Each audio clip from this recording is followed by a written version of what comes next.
Hi, my name is Lamont Lowry. I'm the Director of Admissions here at the School of Dental Medicine at East Carolina University in North Carolina. Hi, my name is Lucy Bickett. I'm the Administrative Director in the Office of Admissions and Student Affairs at Indiana University in Indianapolis.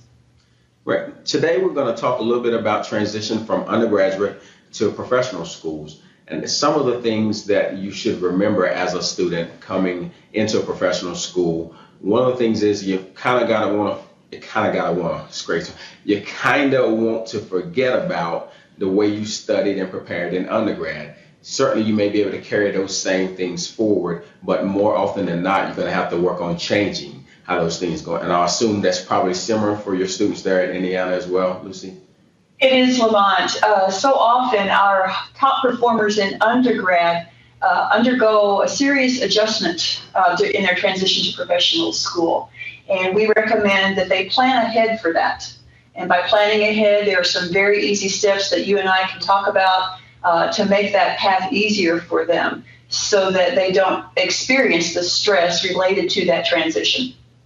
Absolutely. There are some emotional and psychological adjustments that they'll have to deal with for sure. Also, part of that is also learning once you're in dental school is that in undergrad, you might have been very successful and made only A's, but unfortunately, whether it's grading system or pass, no pass system at the dental school that you're planning or that you'll be attending, you may very well find that you're not getting all passes or that you're not making all A's. And that's okay. There's certainly things set up where you can actually to help you matriculate through those and get past those issues.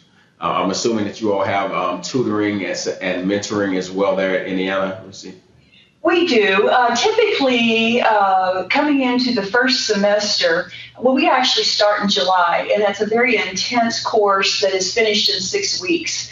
So that's a high stress point there. But the good news is that it's short. Then we move into the fall term where the energy is still pretty high.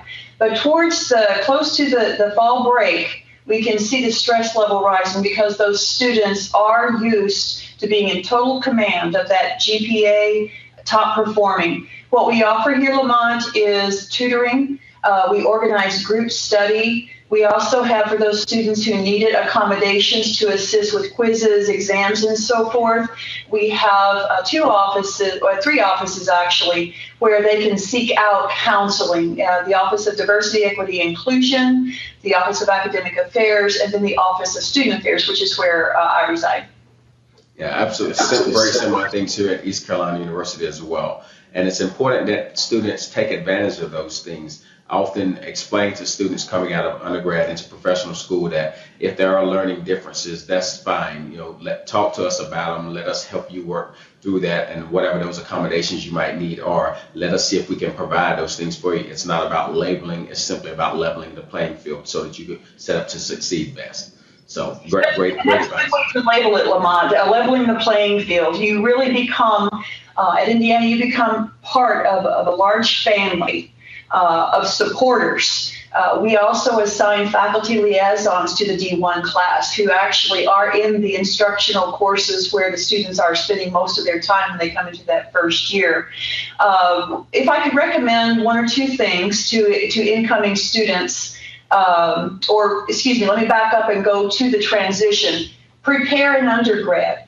Look at the prerequisites. Follow the guidelines that the schools are offering to you to create that success path to dental school. And then once you get into dental school, transfer that receptive opportunity to receive from the school which you will enter. They are there to help you, there to serve you. Many people, students, some are very outgoing, some not so outgoing. But if you're in trouble, the only way we can help is if we know you've got an issue. And don't be shy. Everybody goes through it. And so it's not going to impact your ability to succeed unless we don't know, so we can offer the support. Yeah, and at ECU, as they're getting ready to transition into dental school that summer before, we encourage them to, if they're going to do some traveling, travel then. Enjoy that summer. I know some schools encourage go ahead and get ahead, start studying and so forth, but that's probably the last full summer they're going to have before they graduate dental school. So we encourage them to enjoy that summer, go spend some time with family, relax, free your mind. Don't worry about studies yet, because there'll be 4 years of that where you all have to be focusing that on stuff. And I'm sure that's similar to probably what you all suggest they do as well, Lucy. It is. The one thing I think that students can do is understand that there's a strong parallel between performing and succeeding in undergrad and performing and succeeding in dental school, in that you've got to work with administration. You've got to work with your course directors and instructors. You've got to have time management, and you've got to seek the support when you need it. It's there at undergrad. It's there in the professional school in terms of what you need to do. It's escalated in professional school because it is an intense and rigorous program. So you just take the things that you're doing now to succeed and ramp up. Just do more of what you're doing now, understanding that if that A drops to a B, it's not the end of the world. That's right. It is not the end of the world. That's right. It's not the end of the world. But what I would encourage them to is to make sure that they understand, though, this is their journey, though. That be that responsible student. In other words, if you feel that you're not getting the scores that you need to get, like you said, seek out that help. Understand the grading system at that particular school. Understand whether or not you've missed or failed 2 exams, what you should be doing, because you don't want there to be any surprises in your academic standing. So it's important that you be that responsible student as well. And one thing I'd like to add to that, Lamont, as we begin to close, is that, and I'm sure East Carolina has this as well, we have many unique resources within the dental school, but in the campus at large, we have a very strong support system and opportunities for students to reach out. Students will have issues at home in their personal lives. They'll have that exam they're cramming for, but the alarm didn't go off.